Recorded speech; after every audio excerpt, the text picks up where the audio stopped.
So hello guys and coming back to my new blog video होइन। अनि कति पछि आज नयाँ ब्लग हाल्दैछु होइन।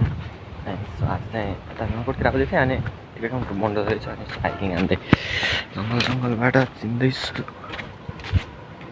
अनि यता माथिपट्टि यो कहाँको जङ्गल हो मलाई पनि थाहा छैन। यता माथिपट्टि नुवाकोटको यो टिकट काट्ने ठाउँ हो। कति घुम्यो तर ब्लगमा हाल्न पाएन। एसी आउँदै थियो जति बेला मैले ब्लग छोड्दै थिएँ त्यति बेला एसी आउँदै थियो, त्यस्तै गयो। अनि एसी पछि चाहिँ अहिले अब एसी यस्तो छ 11 आएपछि हाल्नै पाएको। धेरै पछिको ब्लग हो नि त होइन। त्यहाँ शीतल भइरहेको छ यतातिर बरु पछि यहाँ जङ्गलभित्र सरकार बहुत तल पर्छ त्यो भएर क्या। मेरो थोपडाको थियो हेर्नुहुन्छ द्याट्स द भ्यू। यो अन्त जङ्गलमा हिँड्नेको मजा यार बेग्लै हुन्छ कि जङ्गलमा हिँड्नेको मजा। हिँड्नु पर्यो भित्रभित्र जानु पर्छ जङ्गलको। भाल लाग्दैन जो आयो भने तर यहाँ जान पाइन्छ कि यार।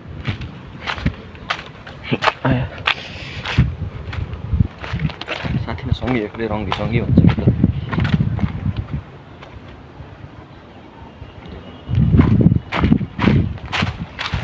त्यो दामी छ यार बाटो। यो अन्त हिँड्ने भनेको यसो चाहिँ मैले भन्न भुलेको के अरे पहिलाको फोनबाट जुन भ्लग आउँथ्यो नि त्यो फोन चाहिँ गयो होइन। अनि यो चाहिँ रेडमीबाट भ्लग आइरहेको छु यार कस्तो खेर।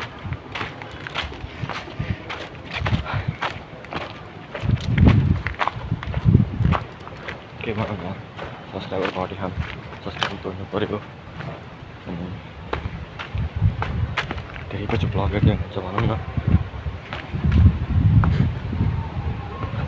क्या दामी छ यस्तो अन्त भ्यू हेर्न माथि।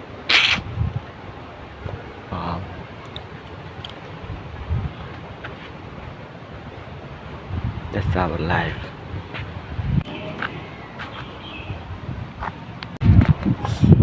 धेरै पछि ब्लग यार कति इन्ट्रेस्ट लागिरहेको छ हातको त्यो हुन्छ छुट्टै इनर्जी आइरहेको। भोलिबाट फेरि एउटा भ्यू जान्न इनर्जी लस हुन्छ सब इनर्जी देखाएको हुन्छ। यतापट्टि नयाँ बाटो भेटाएँ केही न केही त नयाँ खोज गर्छु कि तर मलाई यस्तो यस्तो यस्तो इनर्जी आइरहेको के अरे उहाँ क्याफे जाने निम्ति आएको थियो। क्याफे नगइकन यता आएको यार गफ अनि अझै टिकट काट्यो भने गफ हानेर यता आएको जानु पनि छैन आज कतै।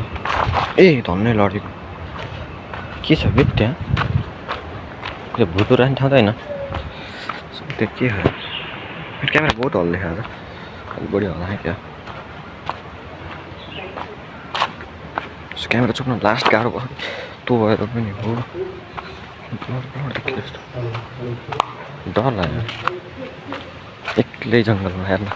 यो जतिको मजा केही हुन्न। अरू कोही भन्नु हुन्छ नि त तनाव हुन्छ कि सो बहुत बहुत ठिक सिधै कस्तो टेन्सन नबसेको ए आफ्नो कहाँनिर पानी टङ्कीको खोजो नै यहाँ आएको पानी टङ्की यो बरु जङ्गलबाट निकालेको स्वच्छ पानी गरेर बोतलको पानी बहुत माने तितो पानी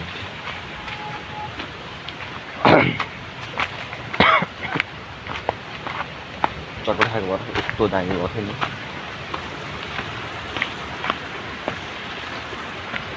यस्तो एक्लै हिँड्नु पनि मजै बुझ्छ हेर न अगाडि जङ्गल चप्पल कालो त्यस्तो छ जुत्ता लगाएको छ चप्पलको मजामा फुल जङ्गल टुर्ने यता माथि पुरै जङ्गल एरिया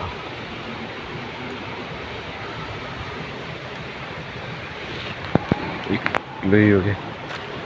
दाई डेन्जर हो क्या अब दाई त डेन्जरवाला कमब्याकको देखायो युट्युबमा त्यस्ता पढाइ चाहिँ भाड में साँच्चै भोलि वेलकम प्रोग्राम छ अनि फोन लगेन त वेलकम प्रोग्रामको पनि ढुक्क हुन्छ हल्का बुटुको देखियो त्यो पारी देखियो क्या ब्लड आयो परको चाहिँ गोलप्राकै हल्का देखियो अरू केही पनि देखिँदैन।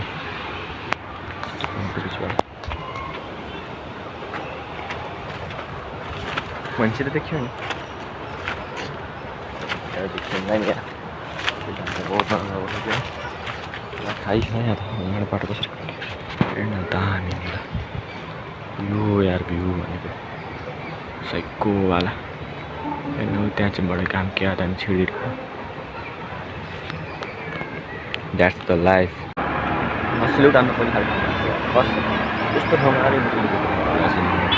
यतापट्टि पुरा पुरै गोलपार्क एरिया हो यतापट्टि यो कुन ठाउँ त बिच हस्पिटल लाइनतिर उता त्यो हस्पिटल लाइन भयो तर यस्तो ठाउँमा यहाँबाट लाइन त हड्डीमा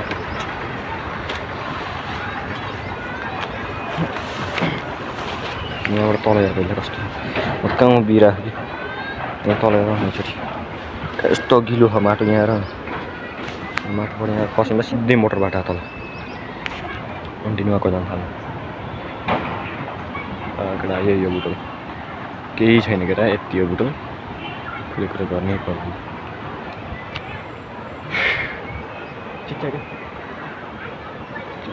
छ सुरेश आजको भ्लग चाहिँ हाल्नुको उद्देश्य केही पनि होइन है एउटा छोटो भ्लग हुन्छ हालेको तर मैले यति म जोड्दैछु भन्न लागेको सब्सक्राइब गरौँ त्यहाँ भ्युज बढाउँ म कसम यस्तो दामी भ्लग हाल्छु भोलि वेलकम प्रोग्राम छ भोलिको हाल्छु सायद अनि राम्रो भ्लगहरू हाल्छु आज त सायद यत्तिकै कि म जोडिछु भन्नलाई मात्र आएको भ्लग हालेको होइन सो क्यामेरामा हेरेर बोल्न पनि बिर्सिसकेको छु यार भ्युज बनाउनु पऱ्यो कि सब्सक्राइब हाल्नु क्लिपहरू म टिकटकमा पनि हाल्छु केही गर्न पऱ्यो त्यो के त गर्नु पऱ्यो नि वरिपरि गएर बसेर पनि भएन अब केही गरेर मन भुलाउनु पर्छ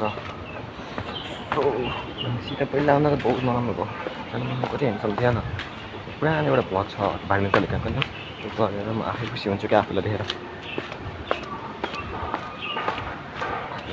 फर्किएको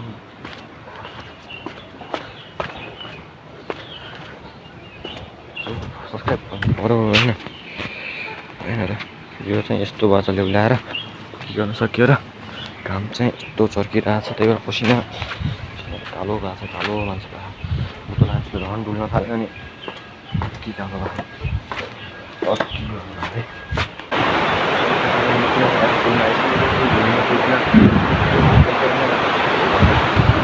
गोलपार्कको पुल यो चाहिँ